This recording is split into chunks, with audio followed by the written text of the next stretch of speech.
El espejo eterno de Elias Vaz. En las calles empedradas de París, durante el bullicioso año de 1852, cuando la ciudad aún vibraba con el eco de la Revolución de 1848 y los teatros se llenaban de espectadores ansiosos por escapar de la realidad cotidiana, vivía Elias Vaz. Elias era un mago de escenario, uno de esos artistas que dedicaban su vida a crear ilusiones que desafiaban la lógica humana. Su profesión no era solo un oficio, era una pasión que lo consumía, heredada de generaciones de ilusionistas que habían recorrido Europa, desde las ferias medievales hasta los salones elegantes del siglo XIX. París, con su historia de innovación en las artes escénicas, donde figuras pioneras habían elevado la magia de simples trucos callejeros a espectáculos refinados, era el lugar perfecto para alguien como él.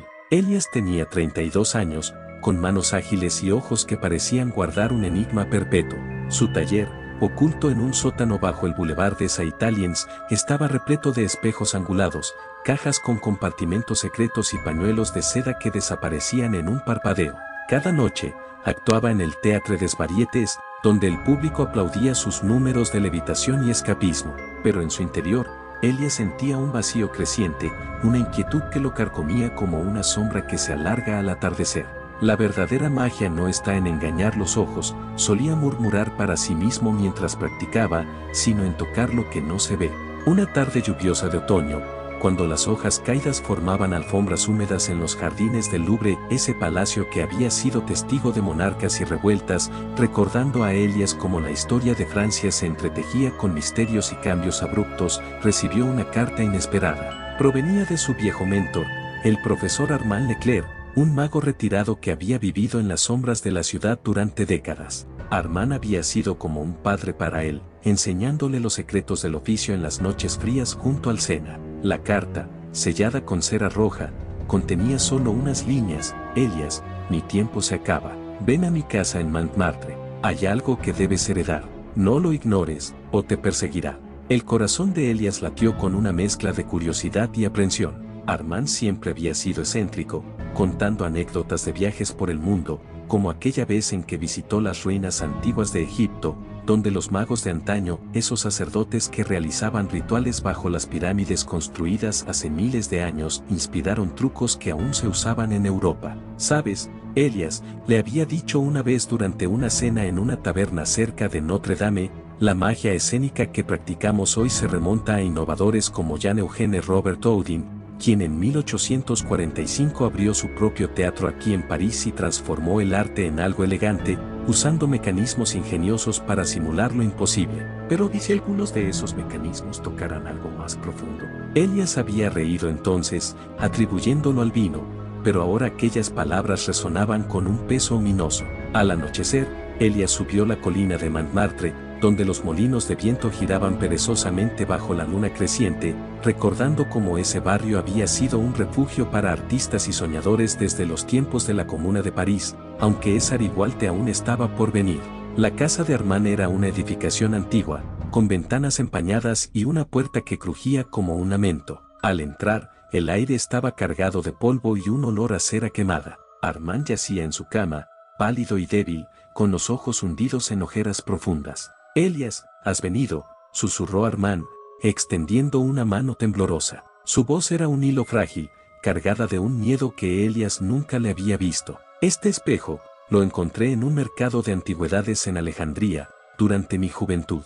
Pensé que era solo un truco óptico, como esos que usamos para multiplicar imágenes en el escenario. Pero no lo es. Muestra lo que no debería mostrarse. Elias miró el objeto que Armand señalaba, un espejo alto, enmarcado en madera tallada con motivos que recordaban jeroglíficos egipcios, esos símbolos que los antiguos usaban para invocar fuerzas invisibles, integrados en su arquitectura milenaria. El vidrio parecía impecable, pero al acercarse, Elias sintió un escalofrío recorrer su espina dorsal. Su reflejo estaba allí, pero algo en él parecía desplazado, como si una versión ligeramente diferente de sí mismo lo observara de vuelta. ¿Qué quieres decir, maestro?, preguntó Elias, intentando disimular el nudo en su garganta. Su pulso se aceleraba, una huida de intriga mezclada con un temor incipiente que le hacía sudar las palmas. Armand tosió, un sonido ronco que llenó la habitación.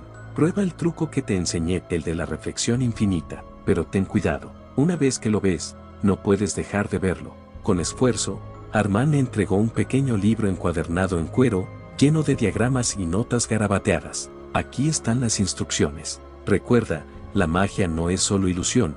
En lugares como Egipto, donde los faraones creían en el más allá y construían tumbas para eternizar sus almas, algunos artefactos cruzan esa línea. Esa noche, Elías regresó a su taller con el espejo y el libro. La curiosidad ardía en su pecho como una llama incontrolable, empujándolo a ignorar la advertencia. Colocó el espejo en el centro de la habitación, bajo la luz parpadeante de una lámpara de gas, esas que iluminaban las calles parisinas desde principios de siglo, transformando la noche en un lienzo de sombras danzantes. Abrió el libro y siguió las indicaciones, un gesto de ángulos precisos, un gesto de palabras antiguas que Armand había transcrito, pronunciadas en voz baja para crear la ilusión de profundidad infinita. Al recitarlas, el espejo comenzó a cambiar. Al principio, fue sutil, su reflejo se multiplicó, como en un pasillo de espejos en una feria, pero luego, algo más. En las profundidades, Elías vio figuras borrosas, no sus propias repeticiones, sino siluetas que se movían independientemente. Una de ellas se acercó, y Elías sintió un pánico helado subir por su cuello. Era Armand, pero no el Armand enfermo que acababa de visitar, era joven, con ojos llenos de terror, extendiendo una mano como si suplicara ayuda. «Maestro», balbuceó Elías, retrocediendo. Su corazón martilleaba con fuerza, un terror praínel que le secaba la boca y le nublaba la vista. Intentó romper el hechizo, pero las figuras se multiplicaron. Ahora veía a extraños, rostros pálidos con expresiones de agonía eterna, como almas atrapadas en un limbo. Uno de ellos, una mujer con vestido victoriano, parecía gritar en silencio, sus ojos implorando liberación. Elías corrió hacia la puerta, pero al mirar atrás, su propio reflejo se había alterado, sonreía con malicia, mientras él sentía lágrimas de miedo rodar por sus mejillas. «Esto no es real», se dijo, pero el miedo lo atenazaba, una garra invisible que apretaba su pecho hasta dificultar la respiración. Durante los días siguientes, el espejo se convirtió en una obsesión. Elías canceló sus actuaciones, encerrándose en el taller. París continuaba su vida afuera, con carruajes traqueteando por los bulevares haussmannianos que empezaban a remodelar la ciudad, borrando barrios antiguos para dar paso a lo nuevo, pero para él, el mundo se reducía a esa superficie vidriosa. Cada vez que miraba, veía más escenas de historia remota, como rituales en templos egipcios donde sacerdotes invocaban deidades con espejos para ver el futuro, un hecho que Armand había mencionado casualmente en sus lecciones, explicando cómo esos antiguos métodos inspiraron trucos modernos de predicción. Pero ahora, las visiones se volvían personales. Vio a su madre, fallecida años atrás en una epidemia que azotó París en 1832, el cólera que había matado a miles y cambiado la higiene de la ciudad para siempre. Ella lo miraba con tristeza, susurrando palabras inaudibles que le provocaban un dolor agudo en el alma, una mezcla de culpa y añoranza que lo dejaba temblando en el suelo. Una noche, la intriga dio paso al horror puro. Elías despertó de un sueño agitado, sudando frío, para encontrar el espejo iluminado por una luz interna, como si absorbiera la esencia de la luna que se filtraba por la ventana. En él, su reflejo se movió solo, se acercó al borde del vidrio y extendió una mano, que atravesó la superficie. Elías gritó, un sonido ahogado por el pánico que le paralizaba los músculos. La mano era fría, etérea, y lo arrastró hacia adentro. Luchó con todas sus fuerzas, el terror convirtiéndose en una furia desesperada, pero el espejo lo succionaba como un vórtice. Dentro, el mundo era un laberinto de reflejos infinitos, donde ecos de vidas pasadas, de magos que habían jugado con lo prohibido en cortes europeas del Renacimiento, o en aldeas medievales acusados de brujería, gritaban en un coro ensordecedor. Elías sintió su mente fragmentarse, la curiosidad inicial transformada en un arrepentimiento abrumador, un miedo que lo consumía desde dentro. Afuera, en el taller, el espejo volvió a su estado normal, reflejando solo una habitación vacía. Días después, cuando amigos de Elías forzaron la puerta, encontraron el lugar intacto, salvo por el espejo. Uno de ellos, un colega mago, lo tocó curiosamente, y por un instante, juró ver a Elías en las profundidades, su rostro contorsionado en una súplica silenciosa.